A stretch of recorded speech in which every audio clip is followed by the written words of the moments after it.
পলাশ গ্রামে রাতের অন্ধকার মানেই আতঙ্ক।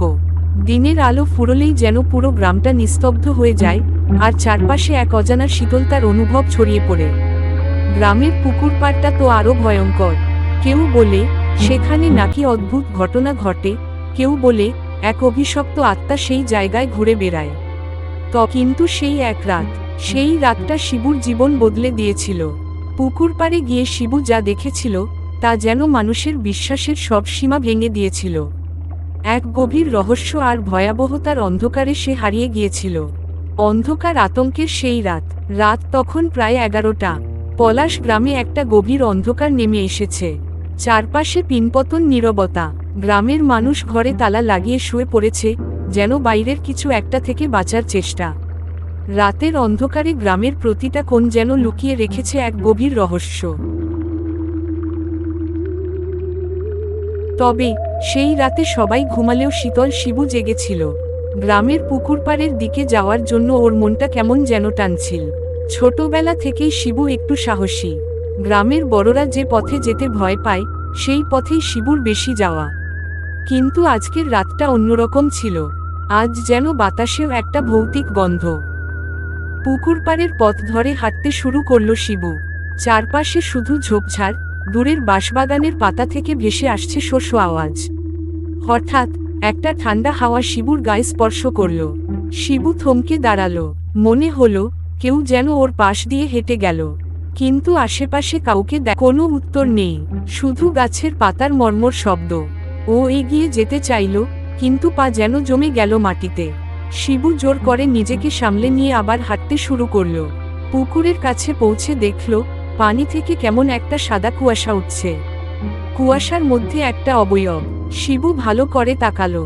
একজন নারী দাঁড়িয়ে আছে, কিন্তু তার মুখ দেখা যাচ্ছে না। এক হাতে লাল শাড়ি সামলাচ্ছে, আরেক শিবুর গলা দিয়ে আওয়াজ বের হলো না। ও চোখ কচলিয়ে দেখল, কিন্তু অবয়বটা তখনও ওখানেই। সেই নারী ধীরে ধীরে শিবুর দিকে ঘুরে তাকালো। এবার শিবু স্পষ্ট দেখতে পেল নারীর মুখ নেই, একদম ফাঁকা, যেন একটা গর্ত। তুই এখানে কেন? একটা গম্ভীর কণ্ঠ ভেসে এলো, যেন চারদিক কাঁপিয়ে দিচ্ছে।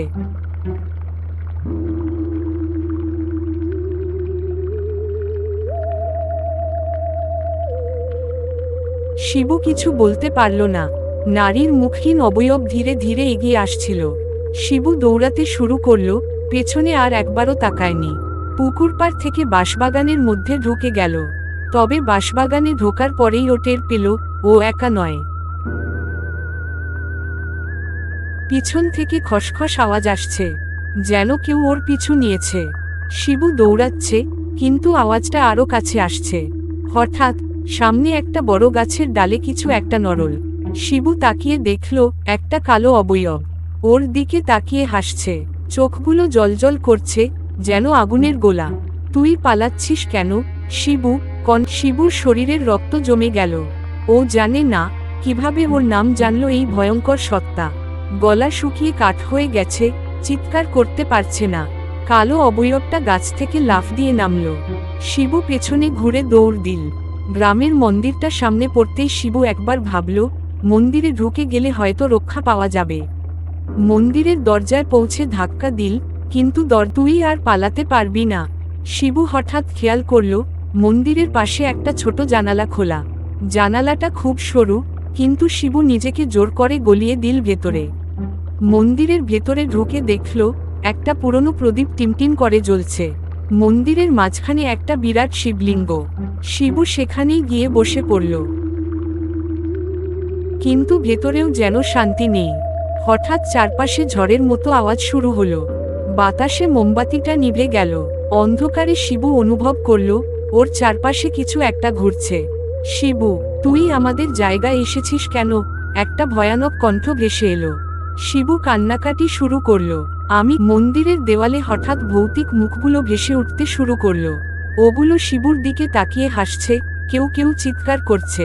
শিবু দেওয়ালের দিকে পেছনে দিয়ে বসল, কিন্তু ঘাড়ের কাছে একটা ঠান্ডা হাতের স্পর্শ পেতেই আবার চিৎকার করে উঠল। আমরা তোর অপেক্ষায় ছিলাম। হঠাৎ একটা তীব্র আলোর ঝলকানি মন্দিরের ভেতর ছড়িয়ে পড়ল। মন্দিরের পুরোহিত প্রবেশ করল। শিবু দেখল কালো অবয়বটা ধীরে ধীরে গলতে শুরু করেছে। দেওয়ালের মুখগুলোও মিলিয়ে যাচ্ছে। পুরোহিত শিবুকে ধরে মন্দিরের বাইরে নিয়ে এলেন। তোর সাহস হলো এসব জায়গায় যেতে? পুরোহিত রাগে গর্জে উঠলেন।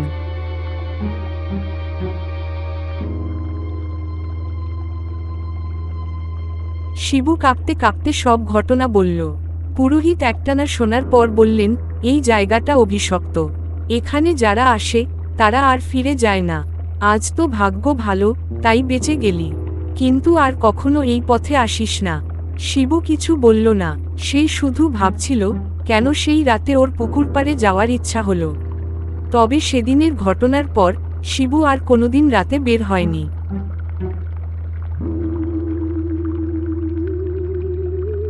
শিবু সেদিন বেঁচে ফিরেছিল ঠিকই, কিন্তু তার জীবন আর স্বাভাবিক রইল না।